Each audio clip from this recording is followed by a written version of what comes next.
Salut à toi et bienvenue pour un nouvel épisode de Comment devenir PNC. J'espère que tu vas bien et que tu es prêt à apprendre une nouvelle leçon pour savoir comment devenir hôtesse de l'air et steward. En introduction, je vais te poser une question. Est-ce que tu connais des gens qui sont stressés lorsqu'ils doivent prendre l'avion? Que ce soit ton père, ta mère, ta sœur, peu importe. Je pense que forcément dans ton entourage, tu as des gens qui sont stressés pour prendre l'avion.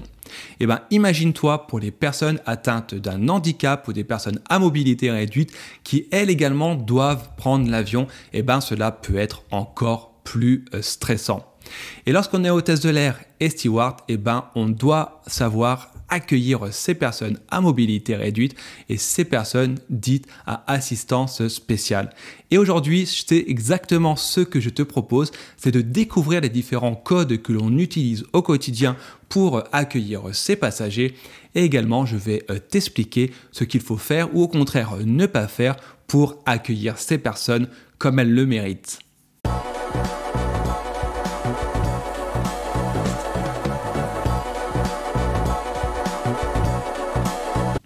Avant de rentrer dans le vif du sujet, si tu ne me connais pas, je me prénomme Sylvain, je suis chef de cabine dans la vie de tous les jours et j'ai créé la chaîne YouTube et le site internet comment devenir pnc.com pour vous aider, pour t'aider toi à devenir hôtesse de l'air et steward.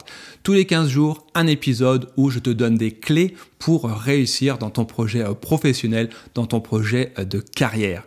Si tu n'es pas encore abonné, abonne-toi dès à présent, lâche un pouce, lâche un commentaire, lâche un like afin d'aider la chaîne à poursuivre sa croissance. Et également le site internet, franchement, c'est toujours bien et toujours cool de recevoir des commentaires positifs. Également, si tu souhaites des conseils pour réussir ton CV d'hôtesse de l'air, j'ai mis en ligne sur mon site internet un e-book gratuit. Il suffit de cliquer sur le lien qui se trouve juste en dessous et de rejoindre la newsletter pour pouvoir recevoir immédiatement dans ton email mon e-book gratuit où je t'explique étape par étape la manière de réaliser ton CV d'hôtesse de l'air. Maintenant, j'ai fait l'introduction d'usage et on va rentrer dans le vif du sujet. Quand au quotidien je travaille, que je suis dans l'avion, avant chaque embarquement, je reçois un papier qui m'informe du nombre de passagers que je vais devoir accueillir et qui m'informe également si oui ou non il va y avoir des passagers qui ont besoin d'une assistance. Et en fonction de oui ou non s'il y a des passagers qui ont besoin d'une assistance, je vais savoir du coup comment mon embarquement va se passer en détail.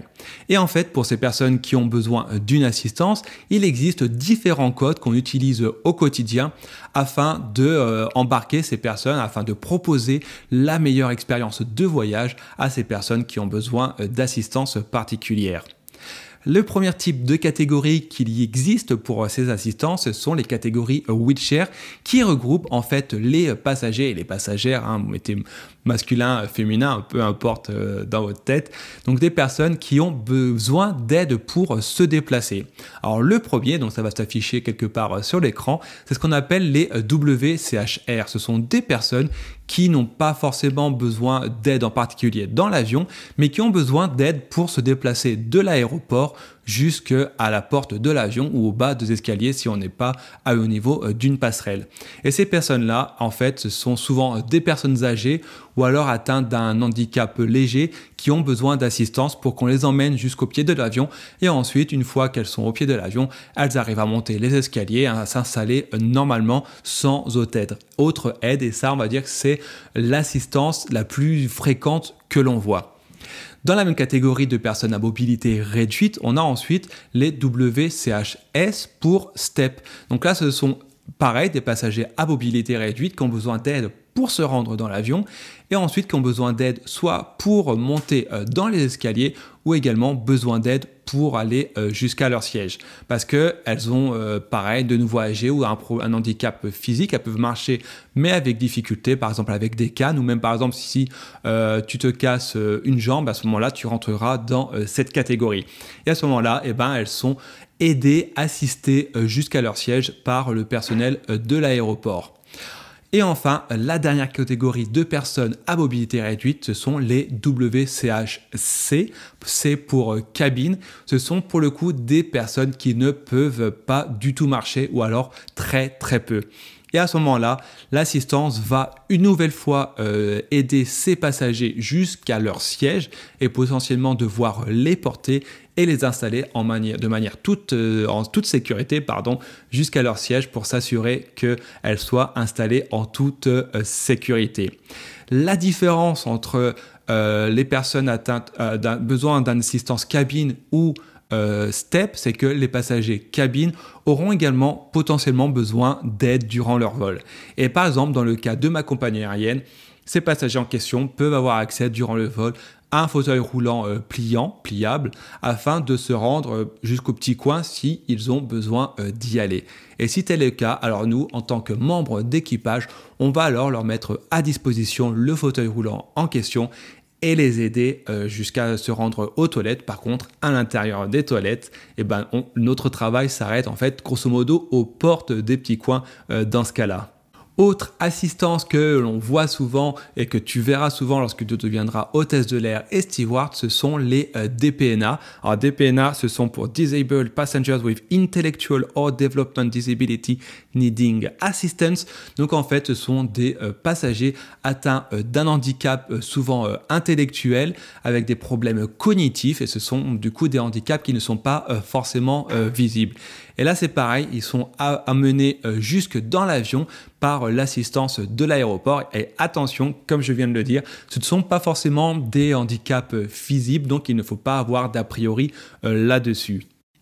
Autre type de handicap, d'assistance que l'on peut avoir dans nos avions.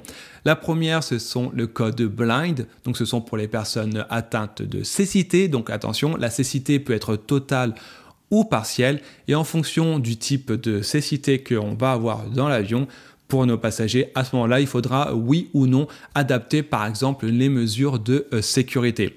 Par exemple, dans le cas toujours de ma compagnie aérienne, si on a une personne qui est atteinte d'une cécité totale ou alors assez forte, à ce moment-là, on se doit de leur faire une procédure de démonstration de sécurité individuelle pour leur expliquer exactement où se trouve leur issue de secours la plus proche, où se trouve le masque à oxygène, le bouton d'appel, le gilet de sauvetage, etc. etc. Et à ce moment-là, par exemple, on va adapter notre procédure pour être sûr que la sécurité et le bien-être du passager en question est totalement accompli.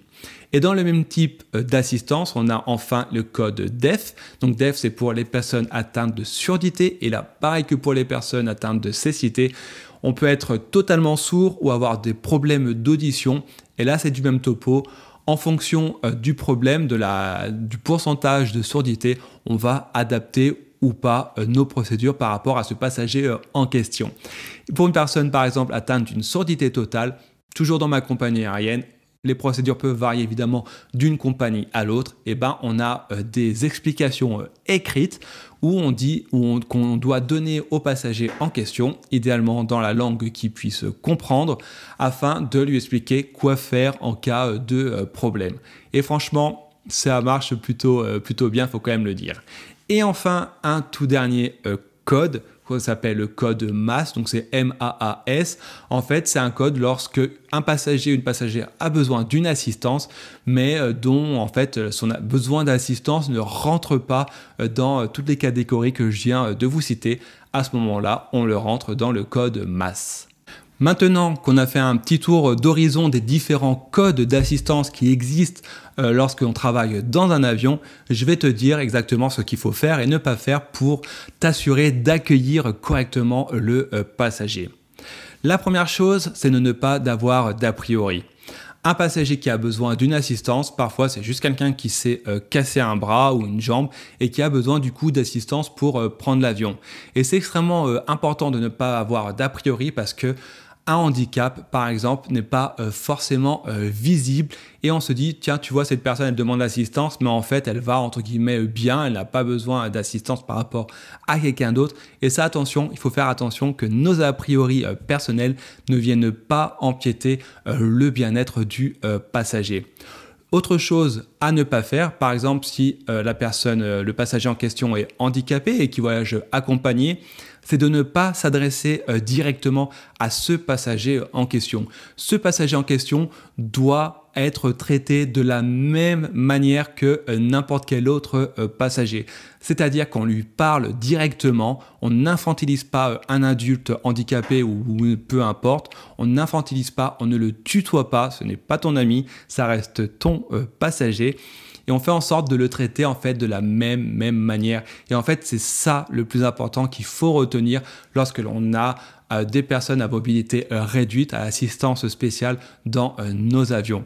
Le conseil ultime, c'est traitez-les de la manière la plus naturelle, de la même manière que vous ferez si vous aviez un passager non spécial avec aucune assistance.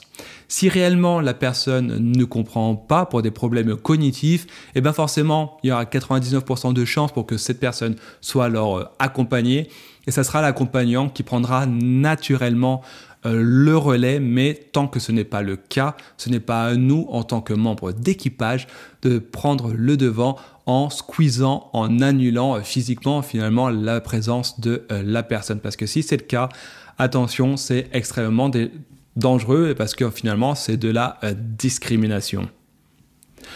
On arrive à la fin de cet épisode. Vous voyez, un petit épisode un peu spécial qui sort des autres que je vous ai déjà fait auparavant. Si vous avez plus de questions par rapport aux assistances, n'hésitez pas à le dire aux commentaires. Également, n'hésitez pas une nouvelle fois à vous abonner. En attendant, je vous souhaite une bonne journée et je vous dis à très bientôt.